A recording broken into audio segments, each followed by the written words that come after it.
अस्सलाम वालेकुम नाज़रीन, प्रोग्राम जी गाल में मां जी मेज़बान सबीन मेमण। नाज़रीन, हिन वक्त मुल्की सूरत हाल में जिते दहशतगर्दी, बिजली बहरान, इक़्तिसादी मामला ऐं पाड़ेसी मुल्कनि में चूंडुनि वारो माहौल आहे ऐं पाकिस्तान में एक तरफ़ वेढ़ा ग्रुप सां ॻाल्हियूं हली रहियूं आहिनि त ॿिए तरफ़ असेंबली में वेठल ऐं असेंबली खां ॿाहिरि कुझु सियासी धुरियूं रोडनि रस्तनि ते अची धरणनि वारी ॻाल्हि कनि थियूं त इन सूरत हाल में मुल्क में पार्लियामानी निज़ाम ऐं जमहूरियत जे हवाले सां कुझु धुरियूं अहिड़नि धरणनि खे जमहूरियत खे डिरेल करण या मौजूदा सियासी माहौल खे सबूताज़ करण जूं ॻाल्हियूं सम्झनि थियूं। इन सॼी सूरत हाल में सियासी सिनारियो कीअं बीहंदो इन मौजूद अॼु प्रोग्राम असां रखियो आहे। असां स्टूडियो में मेहमान आहिनि पीपल्स पार्टी जो MP शाहीना शेर अली, बहुत शुक्रिया आपका प्रोग्राम में आई। असांजा ॿिया मेहमान आहिनि मुस्लिम लीग नून सां ताल्लुक़ रखंदड़ राजा खलीक अंसारी, वॾी महिरबानी अवांजी। असांजा ॿिया मेहमान आहिनि मुमताज़ रज़ा सियाल साहब, पाकिस्तान अवामी तहरीक सिंध जा वाइस प्रेसिडेंट बि आहिनि, वॾी महिरबानी अवांजी प्रोग्राम में आहे। रज़ा साहब, फिर मां तव्हां खां पुछणु चाहींदमि त मुल्क में हिन वक़्तु जेका सियासी सूरत हाल आहे, सभई सियासी पार्टियूं जेके आहिनि स्ट्रगल वारी जेका आहे सियासत कनि थियूं, जदोजहद कनि थियूं, तव्हांजी पार्टी जी कहिड़ी सियासत आहे? बिस्मिल्लाहिर्रहमानिर्रहीम। सब खां पहिरीं त मां इहो चवणु चाहींदुसि त पाकिस्तान में जमहूरियत जेका आहे सा हिकिड़ी मसनूई तौर ते हलंदी रही आहे। अॼु ॾींहुं ताईं सही माना में जमहूरियत, सही माना में इलेक्शन फेयर थियो ई कोन्हे को।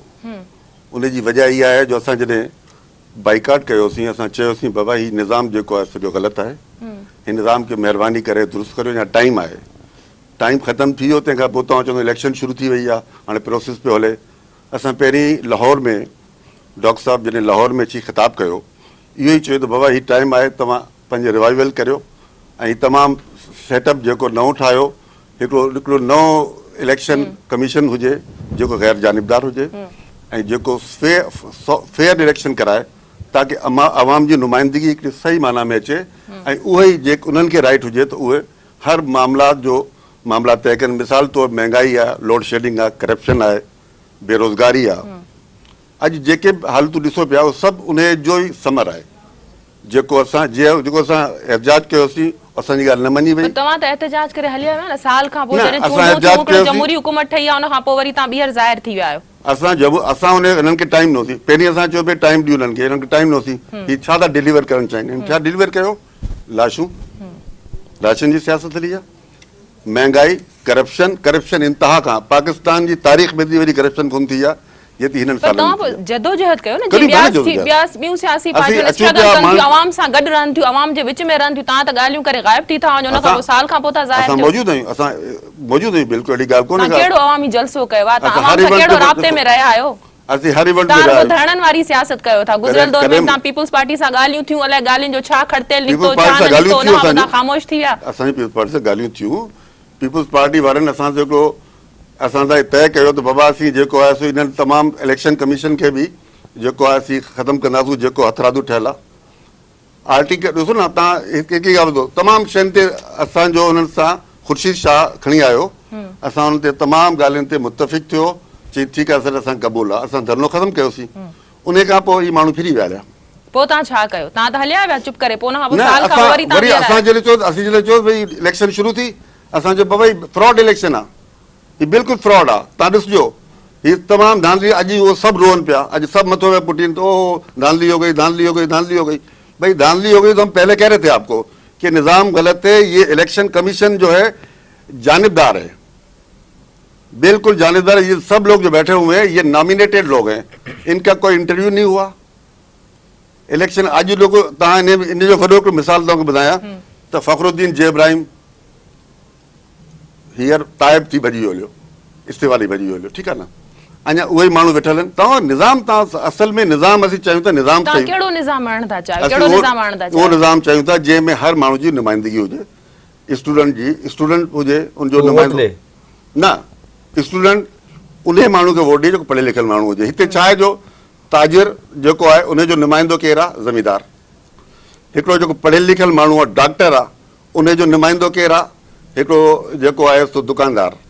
ईअं न हुजे, जेको मतिलबु आहे जहिड़ो हिकिड़ो दानिशवर अवेयरनेस प्रोग्राम हलायो, माण्हुनि खे कयो न, इहो तव्हां धरणो छो था हणो? जमहूरियत जो हिकिड़ो सिस्टम हले थो, चूंडूं थियूं, हिकिड़ो सिस्टम हली वियो आहे, असां डिक्टेटरशिप घणी रही आहे, उन खां पोइ तव्हां उन सिस्टम खे सबूताज़ करण जी कोशिशि। अगरि ही जमहूरियत आहे जंहिंमें माण्हुनि जो लाशूं खाइनि पिया माण्हू, बेरोज़गारी आहे, का शइ डिलीवर न थी आहे, सिर्फ़ु करप्शन डिलीवर थी आहे। अॼु ॾींहुं ताईं करप्शन बि डिलीवर थिए। तव्हां किथे वञो हर जॻह ते करप्शन आहे, बेरोज़गारी आहे, औरतूं वीचारियूं जेके आहिनि पंहिंजा ॿार विकिणनि पियूं। त ही जमहूरियत आहे, हिन खे जमहूरियत चओ। ही पिया डिलीवर कनि माण्हुनि तव्हां खे। पोइ इलेक्शन में हिसो वठो हा न, ॾिसूं हा ही तव्हांखे अहिड़े- केतिरा वोट था मिलनि, तव्हां अची करे सुधारो अहिड़े आणियो हा। इलेक्शन तव्हां में- इलेक्शन में हिसो, चूंडुनि में हिसो त वठो हा न। अहिड़े इलेक्शन में अगरि 1000 दफ़ा बि माण्हू अचे न त बि इहो ई सिस्टम रहंदो। जे सिस्टम खे असां चेंज करणु चाहियूं था। असां कंहिंजे ख़िलाफ़ न आहियूं, कंहिं सियासी पार्टी जे ख़िलाफ़ न आहियूं, कंहिं माण्हू जे ख़िलाफ़ न आहियूं, सिस्टम जे ख़िलाफ़ आहियूं। ही जेको बि असीं धरनो सॉरी असीं हींअर एहतजाज पिया करियूं, इहो सिस्टम जे ख़िलाफ़ पिया करियूं। त महिरबानी करे ख़ुदा जे वास्ते पाकिस्तान खे बचायो। ही सिस्टम जेको मलिक आहे साहब, ख़राब तव्हां आहे। इन ते छा चवंदो? सिस्टम जे ख़िलाफ़ जेको एहतजाज थिए पियो, छा ही मौजूदा हुकूमत जेका आहे सा रज़ा साहब जो चवणु आहे त कुझु डिलीवर न करे सघी आहे? तव्हां सम्झो था हिन वक़्तु जेके असां वटि चारो तरफ़ दहशतगर्दी जी सूरत हाल लॻी पई आहे, तालिबान सां ॻाल्हियूं हलनि थियूं पयूं, पाड़ेसी मुल्कनि में जेका चूंडुनि वारी सूरत हाल आहे, ऐं मुल्क में जेको अंदरूनी इंतशार वारी सूरत हाल आहे, उन में तव्हां सम्झो था त इन तरह जो एहतजाज करणु वधीक जेको आहे सो नुक़सानु ॾेई सघे थो? ॾिसो, मां सम्झां थो त ही सभु कुझु जॾहिं बि जमहूरियत हिन मुल्क में परवान चढ़ंदी आहे, जॾहिं बि जमहूरी इदारा हिन मुल्क में मज़बूती तरफ़ वेंदा आहिनि, त पोइ गैर जमहूरी क़ुवतूं मुतहरिक थींदियूं आहिनि। तव्हां ॾिसो त हिन वक़्तु कहिड़ा हालात हुया पाकिस्तान में। तालिबान सां ॻाल्हियूं पियूं हलनि, ड्रोन हमला बंदि थी चुका आहिनि, 100 ॾींहं खां वधीक थी विया आहिनि त असां वटि ख़ुदकश हमला बंदि थी विया आहिनि। चवण जो मक़सदु इहो आहे त कराची में ऑपरेशन पई हले, MQM ऐं पीपल्स पार्टी गॾिजी हुकूमत में वेठा, जेके सॼियूं जॾहिं खां हुकूमत आई आहे तॾहिं खां हिक ॿिए जे जेका उन्हनि तमामु सुठियूं जमहूरियत लाइ सुठा समण जॾहिं थियण पिया, ऐं जॾहिं मुल्क जे अंदरि डॉलर जी क़ीमत घटि पई थिए, जॾहिं तवानाई बुरान भाईजान ॻाल्हि कई त बाबा महांगाई आहे, गुरबत आहे। हाणे महांगाई गुरबत जो हिन वक़्तु सभ खां वॾो तालुक़ु जेको आहे उहो असांजी एनर्जी क्राइसिस सां आहे। जॾहिं मुल्क जे अंदरि 19 खां वधीक पावर प्रोजेक्ट लॻनि पिया पावर सेक्टर जे अंदरि, जॾहिं मुल्क तरक़ी तरफ़ वञे पियो, उन वक़्तु ख़्यालु आयो आहे साईं जिन खे एहतजाज करण जो त हाणे महांगाई बि वधी वई आहे, हाणे बेरोज़गारी बि वधी वई आहे, हाणे करप्शन बि वधी वई आहे।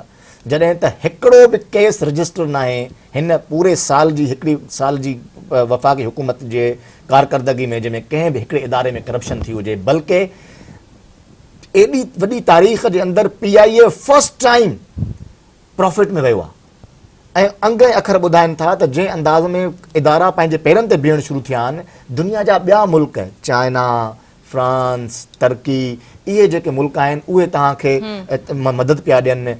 चाइना रेलवे इंजणूं मोकिलियूं आहिनि, पाकिस्तान ख़ुशहाली तरफ़ वञे पियो, मेट्रो बसिस पिया अचनि, मुख़्तलिफ़ शहरनि में तरक़ियाती कम पिया थियनि।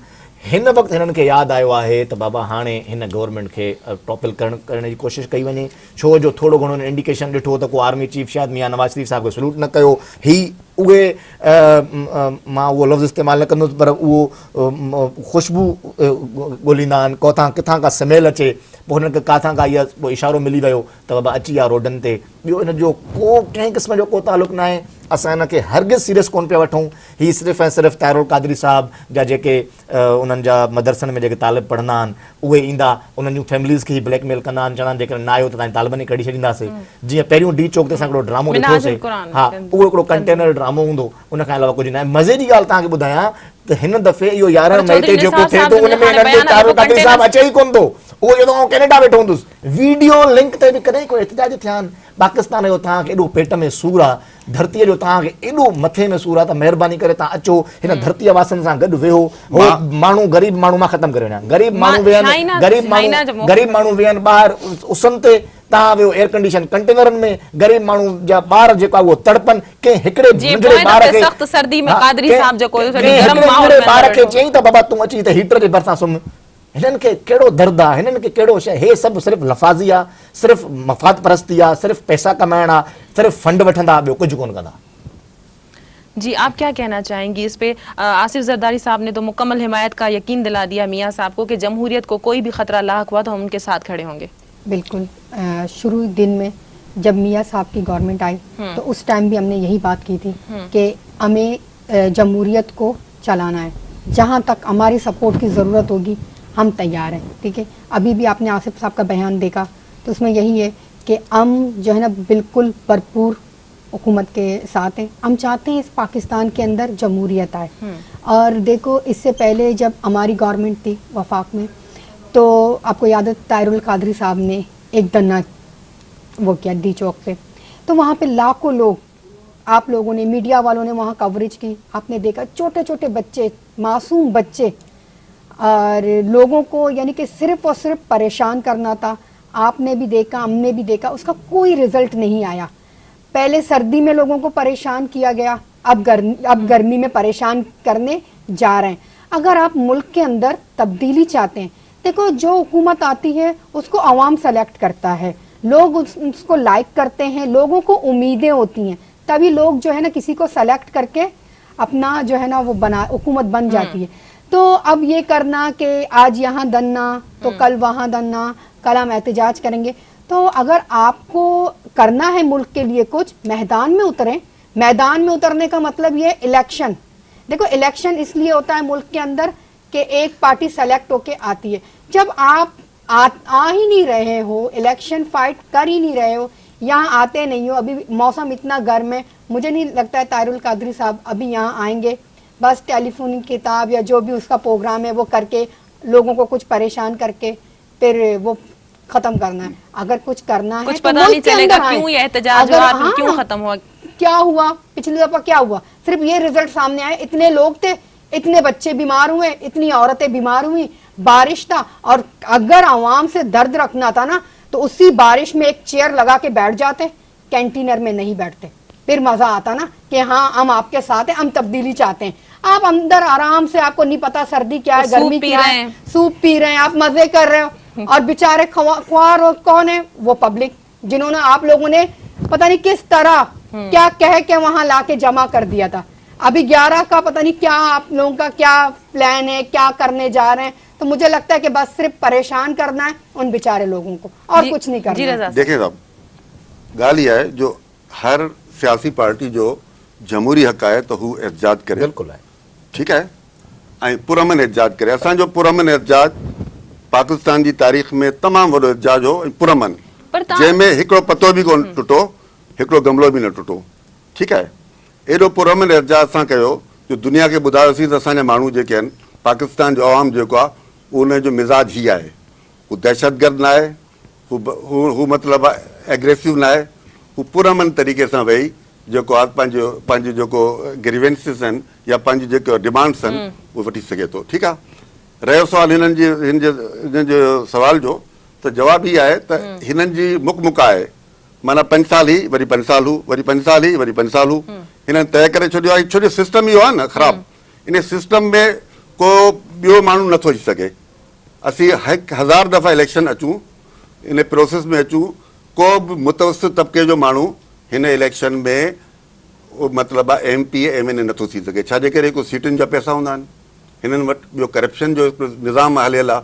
मां निज़ाम ख़िलाफ़ विढ़ो न, मां पंहिंजे हवाले सां ॿुधायां थो, मां जे इलाइक़े में रहां थो उते पीपुल्स पार्टी जे दौर में तक़रीबन 80 जे क़रीब 800 जे क़रीब नौकरियूं हुयूं, जंहिंमें 80 नौकरियूं शहर जूं, सिटी जूं स्वीपर जूं हुयूं। उहे स्वीपर जूं सीटूं जेके आहिनि उहे 80-80 हज़ार रुपए में विकियूं मुसलमाननि खे, ऐं उहे उन्हनि मां कुझु माण्हू सैयद बि हुआ।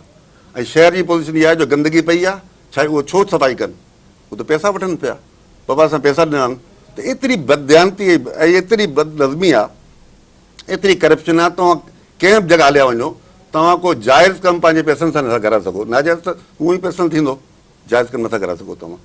में त एतिरी ख़राबी थी वई आहे निज़ाम में। तव्हां बदनज़मी, करप्शन, तंहिंखां दहशतगर्दी जे ख़िलाफ़ एहतजाज था असीं कयो, उहो करियूं पिया जमहूरियत न, जे ख़िलाफ़ एहतजाज पिया कयो। एहतजाज करियूं पिया इन निज़ाम जे ख़िलाफ़, जंहिंजो नतीजे में इहा दहशतगर्दी आहे, जंहिंजे नतीजे में इहा करप्शन आहे, जंहिंजे नतीजे में महंगाई रज़ा आहे। साहब इन जे ख़िलाफ़ त जेका सियासी पार्टियूं बि विढ़नि पयूं, उहे बि जदोजहद कनि ॾिसो, थियूं न, असां जेके सां तव्हां गॾु सम्झो था त बिल्कुलु। तव्हां उन्हनि जी हेल्प कयो न। असां सां गॾु आहिनि। ॾिसो हाणे इमरान ख़ान पंहिंजी तरफ़ां करे पियो, MQM उहो बि एहतजाज करे पई, उन बि असांजी हिमायत कई आहे। जेके उहे सियासी जेके सोच रखण वारा माण्हू जेके करप्ट न आहिनि, उन्हनि असां सां गॾु आहिनि। इमरान ख़ान जेको कोर्ट्स में हशर कयो आहे, न, सीटूं बनी उहो- करे, न, दरवाज़ा बनी करे, त उहो त हिकिड़ी उहो मामूली ॻाल्हि थी, पर हुन सां गॾु हिकिड़ी ॿी ॻाल्हि बि थी आहे। उहो मामूली आहे। उहो त ॿी ॻाल्हि, उन खां वॾी ॻाल्हि, उहा वॾी जेका कोर्ट आहे, जेका सुप्रीम कोर्ट आहे, उन में अॻिले दौर जे अंदरि जेको हुक्मरान जमात आहे, उहे अंदरि घिड़ी सुप्रीम कोर्ट में जजनि खे जूता आया आहिनि। न किथे आया आहिनि। ये त ग़लत तारीख़ आहे, तारीख़ में नहीं आहे। नहीं नहीं अंदरि गिरी वियो जज वीचारा चैम्बर छॾे भॼी हलिया। ईअं हिकिड़ो वाक़ियो थियो जीअं हे थियो आहे, उन ते केस हलियो, ख़तरनाक केस हलियो नवाज शरीफ साहब ते बि, शहबाज शरीफ साहब ते बि, ऐं सुप्रीम कोर्ट में केस हलियो, ऐं उहे बाइज़त बरी थिया उन सुप्रीम कोर्ट जे हथां। असांजो हिकिड़ो दोस्त आहे तारीख़ खे तारिक दुरुस्त अज़ीज़, कंदा तारिक आहियो। अज़ीज़ साहब, बिल्कुलु तारिक अज़ीज़ जेको उन्हनि ते केस हलिया, एंकर आहे। ख़बर आहे इहा ॻाल्हि। उहो बि उन बि पाण ॿुधायो मूंखे, चई त साईं हीअ ॻाल्हि थी, त इहो तरीक़ो कोन थींदो आहे। पर रज़ा साहब तव्हां अचानक ज़ाहिर थी इनक़लाब जी ॻाल्हि कयो था, इहो असीं सियासत जो कहिड़ो गुरु आहे, इनकलाब कहिड़ो तरीक़ो आहे? इनकलाब कीअं? हर ॾिसो, इनकलाब हर माण्हू, हर बाशऊर माण्हू जो हक़ आहे त हुनखे उहे सोच मिले आज़ाद मुल्क जी। पर तव्हां हेॾा माण्हू वठी करे जेके रोडनि ते वेहो था न, न, एहतजाज इहो कयो था, उन्हनि जे उहो वेहण सही में आहे, कहिड़ो उहो इनक़लाब उन्हनि जो थींदो? हक़ आहे, पर इहो किथां जो इनकलाब आहे त लीडर वे कंटेनर में अवाम में ॿाहिरि, इहो किथां जो इनकलाब आहे? लीडर दुनिया में अहिड़ा इनकलाब करे आया छा? असांजो लीडर ईंदो अची बीहंदो, पर लीडर खे बचाइण असांजो फर्ज़ आहे। ॾिसो यार नबीअ खां वॾो कोई लीडर हुयो छा? हुज़ूर अकरम सल्लल्लाहु अलैहि वसल्लम पंहिंजे मैदान में अॻियां अॻियां सुपे सलारी कंदा हुया, उन खां वधीक बि को लीडर आहे छा दुनिया में? हुन हिकिड़ी सुठी ॻाल्हि तव्हां ॿुधाए आवाम छॾियो। खे तव्हां विहारे था छॾियो, लीडर खे तव्हां बचाए ॿाहिरि वेठा आहियो। तव्हां आवाम लीडर मरे मरे क्या है, लीडर बचना चाहिए। लीडर त सलाहुद्दीन जब इतना सलाहुद्दीन अयूबी खतरा लीडर था न तो हुयो, लोगों को जमा क्यों किया? जंहिं सिलेबी जंगनि में अॻियां झंडो खणी हलंदो हुयो, सभ खां पहिरीं पाण विढ़ंदो हुयो। साईं मोहम्मद बिन कासिम खां वधीक कोई लीडर आहे हिन मुल्क जे अंदरि? साईं उन यार खां तव्हां जेके बि इस्लामी तारीख़ तव्हां इस्लाम जा ठेकेदार लीडर बणजंदा आहियो लीडर वो न, है इस्लामी अपने आवाम तारीख़ के खणी बीच ॾिसो, में रहता है और लीडर अपने में वधीक आवाम कोई के लीडर आहे? सामने जो है ना रज़ा बिला साहब खौफ जो है ना बात सियासत करता है। करनी आहे तो लीडर खे त अवाम सां गॾु रहणो पवंदो लीडर न? अवाम सां गॾु लीडर आहे। खे त लीड असां करणो ॾिसो, पवंदो असां न। ॻाल्हि ॿुधो। लीडर तो अपने आप को पैक तो नहीं असां करता है ना कि मुझे लीडर- खतरा है, भी तुम लीडर लोग अवाम जो सां करो गॾु जो आहियो। करो। ॾिसो न, ही जेके राइवंड जे महलनि वेठा आहिनि, 400 एकड़नि में मां तव्हांखे महल ठाहियो। 50,000 तस्वीरूं ॾेखारियां इलेक्शन कैंपेन में। नवाज शरीफ माण्हुनि जे विच में बीठो, वज़ीर आज़म जो उम्मीदवार हुयो न, सभ खां वधीक जान जो ख़तरो त उनखे आहे। माण्हुनि जे विच में बीठो आहे, बिल्कुलु गॾो गॾु माण्हुनि जे। 50,000 तस्वीरूं आहिनि, अॼु तव्हां गूगल सर्च कयो इमेजिस नवाज शरीफ, तव्हांखे ख़बर पइजी वेंदी। हिकिड़ो माण्हू वञे थो, हिकिड़ो माण्हू लीडर वञे थो, हिकिड़ो सियासी हिकिड़ो निज़ाम आहे। ॾिसो न, हीअ करप्ट निज़ाम। हिकिड़ो लीडर वञे थो हुनजे बचाइण जे लाइ, यानी कि 50 गाॾियूं जेके मोबाइल हलनि थियूं। यार ही कहिड़ो मुल्क आहे? ही छा पियो थिए? हुनजो पेट्रोल, हुनजो माण्हू वेठा आहिनि, हथियार तव्हां पहिरियों ॻाल्हाईंदव। रोड बंद, रस्ता बंद। न तव्हां पहिरियों ॻाल्हाईंदव। अच्छा, तव्हां गाॾियुनि ते न ईंदव। उन सां गॾोगॾु ॾिसो, हितां हिन पासे ॾिसो, कराची में ॾिसो इहे कहिड़ी छा दलील पोजीशन आहे आहे? बिलावल हाउस जे भरिसां छा आहे? पूरा रोड बंद आहिनि। यार ही को ज़ुल्म आहे। तव्हांजो लीडर ही कीअं छा आहे? रहियो पियो? What is तव्हांजो this? लीडर कीअं रहंदो आहे? असांजो लीडर बिल्कुलु मॉडल टाउन में रहे थो। इनका लीडर जो है ना आता है कंटेनर में बैठता है। अभी कंटेनर गर्मी में है, एक दफा अभी गर्मी है, अभी देखिए। नहीं आएगी। इलेक्शन जब सर पर होंगे तो एक दो बयानात आएंगे, लेकिन इलेक्शन के टाइम भाग के चले जाएंगे और आप कहेंगे सही कह निजाम रहे हैं। गलत है। कभी नहीं, ये प्रोसेस का सारा हिस्सा चीज- बने। ये सारी हाँ, चीजें प्रोसेस का गलत हिस्सा है। बने। हम नहीं- उठाओ। हम इनकी नहीं तंजीम आएंगे, सिंध में हम है ही फाइट नहीं। नहीं करेंगे। आपको ये सिंध के वाइस अगर प्रेसिडेंट के आप सिंध में क्या तंजीम अगर है? आवाम जहाँ आपसे मैं रहता हूँ, मोहब्बत मैंने करती है, रज़ा तो साहब, आवाम आप के नहीं बीच दिखाई। में आओ सर, और आप सही देखिए ना, राइट आप तरीके रज़ा से जो है साहब, ना अपना वो करो। तव्हां चओ था त हिते मुस्लिम लीग नून के तो वजूद ही नहीं इलेक्शन वो है सिंध करो के अंदर, आपको पता ही नहीं है। हाँ, बस वजूद नहीं है तो फिर हाँ। बाबा वजूद नहीं है तो हमारे पीछे क्यों पड़ गए? हमारे तो वजूद ही नहीं है, तो बस खत्म करो। आप हाँ सर, क्या अधी छा थो करे? ब्रेक जो वक़्तु है, ब्रेक खां पोइ Okay. कंटिन्यू कयूं था। नाज़रीन, प्रोग्राम में वक़्तु है ब्रेक जो, वठूं था ब्रेक।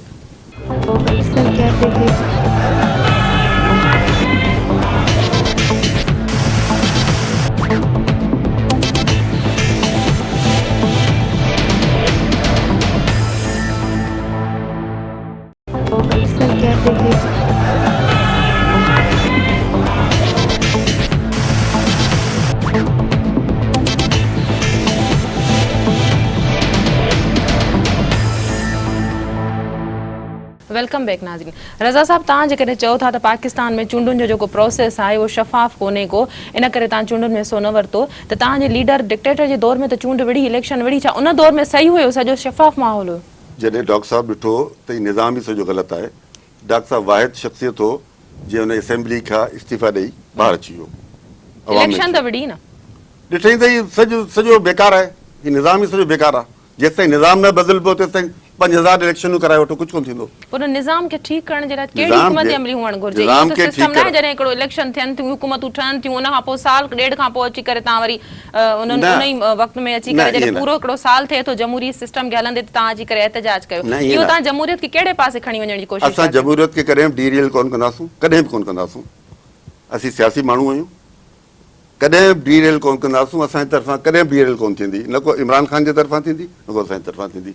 हालांकि मां हुनजो मौक़िफ़, जो इमरान ख़ान जो जेको मौक़िफ़ आहे, मां एज़ ए पॉलिटिकल वर्कर हुनजी आम ताईद कयां थो। हुन बि हिकिड़ो सुठो स्टेप वरितो आहे। हुन चयो जॾहिं इंसाफ़ नथो मिले असांखे, कोर्टन में इलेक्शन जेका धांधली वारी आहे, रिगिंग कहिड़ो वारी आहे। कोर्टन में वियो आहे इमरान साहब? इमरान जेके खान पार्टियूं सुप्रीम वयूं कोर्ट आहिनि में वियो, उन्हनि जी इलेक्शन ज़िमनी कमीशन चूंडूं में थियूं वियो। आहिनि न रज़ा साहब, जिथे जिथे फ़ैसिलो आयो आहे कोर्टनि जो उते त ज़िमनी चूंडूं थियूं आहिनि, छो न फ़ैसिले जो इंतज़ारु हुन कयो चयो वञे? चार- ऐं जेकॾहिं अहिड़ी ॻाल्हि आहे त ख़ैबर पख्तूनख्वा में छो जेको आहे सो हुकूमत ठाहे वेठा आहिनि? 400 जेको उन्हनि उज़रदारियूं पेश कयूं, उन्हनि 400 जो अॼु ताईं को नोटिस ताईं इशू कोन थियो आहे। पोइ ईअं छा सॼे मुल्क में रिकाउंटिंग थिए? सभिनी सियासी न, पार्टियुनि खे ॻाल्हि एतिराज़ हुआ, ॿुधो, तहफ़्फ़ुज़ात हुआ। हिकिड़ो मतिलबु आहे के माण्हू सां बेईमानी थिए, बदमाशी थिए, त उहो माण्हू पैसा ख़र्च करे वरी उनखे जेको नादरा में वेरीफाई कराए।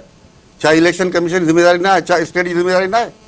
त छा उनखे वोट बि सही न मिली सघे? किथे वियो आहे? कहिड़े फोरम ते वञी करे जेको आहे सो हुननि इमरान कयो आहे? खान किथां- ॿिनि जॻह ते पैसा हुननि भरिया, हुननि रिकाउंट कराई, ख़बर पई त भई इलेक्शन बि कहिड़ी थी आहे। इलेक्शन इहा थी, हिकिड़ी कराची जी सीट आहे, ॿी हुते लाहौर जी सीट आहे। उते रिकाउंटिंग थी न? रिकॉर्डिंग थी त ख़बर छा पई, रिज़ल्ट छा आयो?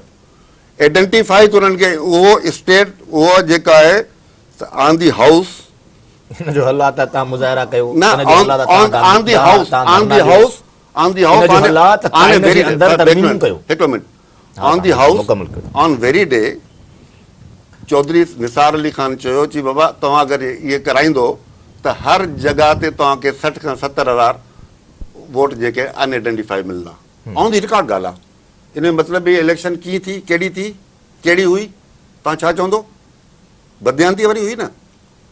पोइ उहे माण्हू मुसलत थिया वेठा हुजनि, उहो निज़ाम असां ते मुसलत थियो वेठो हुजे, उहो असांखे छा डिलीवरी कंदो? कुझु बि न। उहो ई तव्हां अची वियो न, उन इन करे उहो अचो। निज़ाम असां ते मुसलत छो? मतलब तव्हां उहो ई निज़ाम ॻाल्हि अची वियो न, तव्हां चऊं जेकॾहिं था। करप्शन, दहशतगर्दी, अमन अमान जी सूरत हाल खे ठीकु करणु चाहियो था, मुल्क मां नासूर ख़तम करणु चाहियो था, त उन प्रोसेस तरफ़ अचो न। अगरि निज़ाम सही हूंदो, सिस्टम सही हूंदो त हर शइ मतिलबु मैक्सिमाइज थींदी। तव्हां अगरि पहिरीं इहो त सिस्टम तय सही न कयो, हूंदो, तव्हां निज़ाम जी ॻाल्हि था कयो या हुकूमत जी ॻाल्हि था कयो? असां निज़ाम जी ॻाल्हि था करियूं। असांखे हुकूमत जे ख़िलाफ़ कोन आहियूं, कंहिं पार्टी जे ख़िलाफ़ कोन आहियूं, कंहिं माण्हू जे ख़िलाफ़ कोन आहियूं। असीं निज़ाम जे ख़िलाफ़ आहियूं। ही बोसीदा निज़ाम आहे, करप्ट निज़ाम आहे, ही को डिलीवर कोन करे सघंदो। महिरबानी करे सॼो पाकिस्तान जी पूरी, छो जो हीअ एहतजाज आहे न, असां हीअ एहतजाज जे मरहले में आहियूं। ॿुधवान खे ॿुधायूं पिया, अवेयर पिया करियूं, बाबा महिरबानी करे तव्हां ॾिसो तव्हांखे छा मिलियो, साल पूरो गुज़री वियो, तव्हांखे छा मिलियो? तव्हांजी लोड शेडिंग ख़तम थी वई, तव्हांजी बेरोज़गारी ख़तम थी वई, छा मुल्क मां करप्शन ख़तम थी वई, छा हिते मतिलबु आहे महांगाई ख़तम थी वई? तरीक़ा ई न आहिनि जेके तरीक़ा तव्हां एडॉप्ट कया आहिनि। जॾहिं तव्हां उनखे ख़तम करण जा तरीक़ा ॿिया आहिनि। तरीक़ा तव्हां छा डिलीवर कयो? अॼु तव्हांखे ॿुधायां पियो त मूंखे आउं जीअं आयुसि पे त मूंखे टेलीफोन कयो मुंहिंजे कंहिं वर्कर, मूंखे जी साईं असांखे जेको आहे हुते मीरपुर ख़ास जे इंतिज़ामिया एस पी वारा चवंदासीं पीपल्स पार्टी जा वर्कर आहियूं, तव्हांखे ख़बरदार, तव्हांखे असां जुलूस मतिलबु कढणु कोन ॾींदासूं, तव्हांखे एहतजाज करणु कोन ॾींदासूं, तव्हांजो राइट न आहे। अगरि हुन अहिड़ी ॻाल्हि कानून खे हथ में वठण जी कोशिशि कई त पोइ त ख़राबु थींदो न मामिलो। अहिड़ी तरह त इमरान खान खे थ्रेट कयो अथनि। इमरान खान जी तव्हां ॻाल्हि था कयो, इमरान खान खे थ्रेट कयो अथनि। इमरान खान कहिड़े तरीक़े सां जेको आहे सो पंहिंजो एहतजाज रिकॉर्ड कराए थो, वञी करे 50 माण्हुनि खे 100 माण्हुनि खे वठी करे वञी कोर्टनि ते चढ़े थो, या इन त इहो तरीक़ो त कोन्हे न? न कोर्टनि सां त सभिनी जी कई, ॿियनि बि कई आहे न, ॿियनि त सुप्रीम कोर्ट ताईं वञी कई आहे। असां त केस हलियो, मतिलबु इहो आहे तव्हां बि कयो। न न इमरान खान त इहा ॻाल्हि कई आहे। शाह खां वधीक शाह जा वफ़ादार न थियो।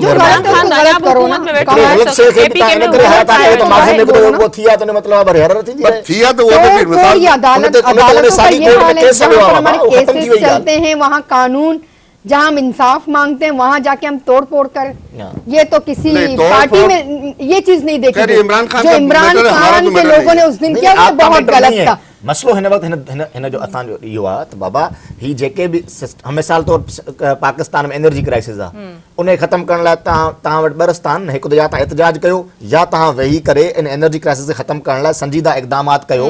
पावर प्रोजेक्ट्स जा इफ्ता थियणु घुरिजनि। पावर प्रोजेक्ट घणे खां घणा लॻनि, जीअं ईंदड़ सालनि में, हाणे मिसाल तौर 9 साल परवेज़ मुशर्रफ जी हुकूमत हुई, 5 साल साईं जन जी हुकूमत हुई, एतिरा प्रोजेक्ट लॻा जेतिरा हाणे लॻनि था। त बाबा संजीदगीअ सां असां जेकॾहिं अॻिते वधंदासीं त उन में मामला हल तरफ़ वेंदा। जेकॾहिं संजीदगीअ सां असां न वधंदासीं त न थींदो। हाणे करप्शन जी ॻाल्हि था कयो, करप्शन तव्हांजे धरने सां ख़तमु थींदी, करप्शन तव्हांजे एहतजाज सां ख़तमु थींदी। हमेशह यादि रखो त एहतजाज ऐं धरना जे खूनी इनकलाब खे जनमु ॾींदा आहिनि। पाकिस्तान उन जो मुतामिल न आहे। पाकिस्तान खे डिवाइड न कयो, पाकिस्तान अॻे ई माइक्रो मिनट पाकिस्तान अॻे ई जेको आहे उहो लिसानियत ते डिवाइड लॻो पियो आहे, मज़हबी जुनूनियत में डिवाइड लॻो पियो आहे। तव्हां अञा उनखे सियासी तरीक़े सां डिवाइड कंदो, सूबाई तरीक़े सां डिवाइड कंदो त पोइ पाकिस्तान न बचंदो, ख़ाकम आहिनि। इन करे पाकिस्तान खे जे बचाइणो आहे, तव्हां पाकिस्तान जा एतिरा वॾा हामी आहियो ऐं चैंपियन आहियो, त महिरबानी करे अचो, पंहिंजूं राय खणी अचो, पंहिंजूं एडवाइज़िस खणी अचो, असां उन ते अमल न कयूं, असां ॾोही आहियूं। इमरान ख़ान साहब जो इहो मर्ज़ सभ खां वॾो इहो आहे, चाहे छा थो चवे 4 सीटूं असांजूं खोलियो, बाबा जिन ते तूं हारियो आहे उहे खोलियो, जिन ते राजा अंसारी हारियो उन ते त कोई कोन थो ॻाल्हाए।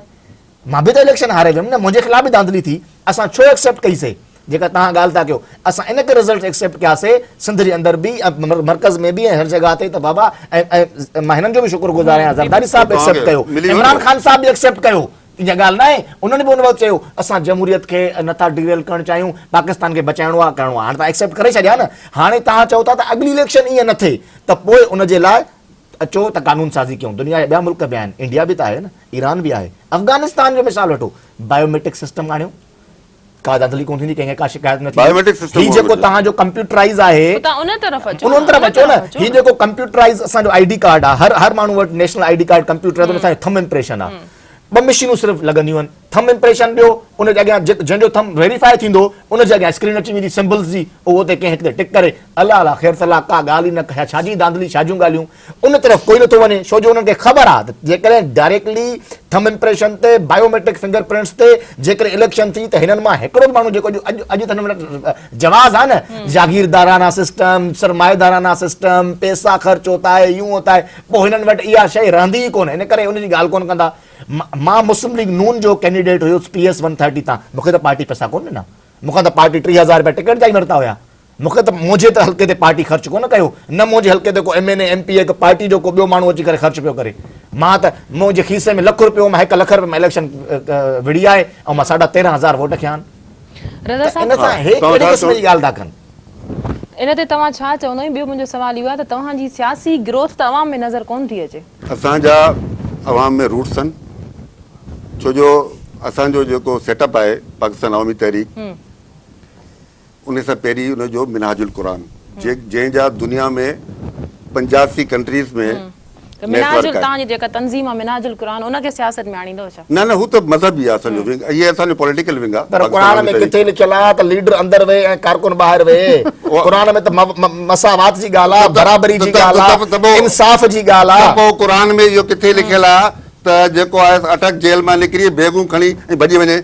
वो कुरान में नाहे लिखियल, वो जनरल गासिब जनरल उनके बाहर मोकिलियो, किथे लिखियल आहे मूंखे ॿुधायो? बाहर ज़बरदस्ती मोकिलियो, नौकरनि समेत निकिरी वञे, ज़बरदस्ती मोकिलियो वियो। ॾिसो, अच्छा, कुरान में नाहे लिखियल जो मतलब तव्हां कंडर में वेंदो? अॼु ही उहे छो था हिन मुल्क सां मज़ाक़ कयो, छो था मज़हब सां मज़ाक़ कयो? अॼु जेके आहिनि उन वक़्तु काथे हुयो जॾहिं बांग्लादेश जे अंदरि सकूत ढाका थियो, उन वक़्तु किथे हुयो? असांजा जवान गॾु हुआ, जॾहिं सियाचिन असांजा जवान करे मुंहिंजे ख़्याल में वापसि उन ई सवाल ते अचे जे मूं तव्हां खां पुछियो त तव्हांजी सियासी ग्रोथ अवाम में नज़र कोन थी अचे, किथे आहिनि तव्हांजूं रूट्स? या सिंध में बि तव्हांजी अहिड़ी सियासी ग्रोथ त कोन्हे? सिंध में आहे न, मां तव्हांजे साम्हूं वेठो आहियां, सिंध में काफ़ी आहिनि असांजा।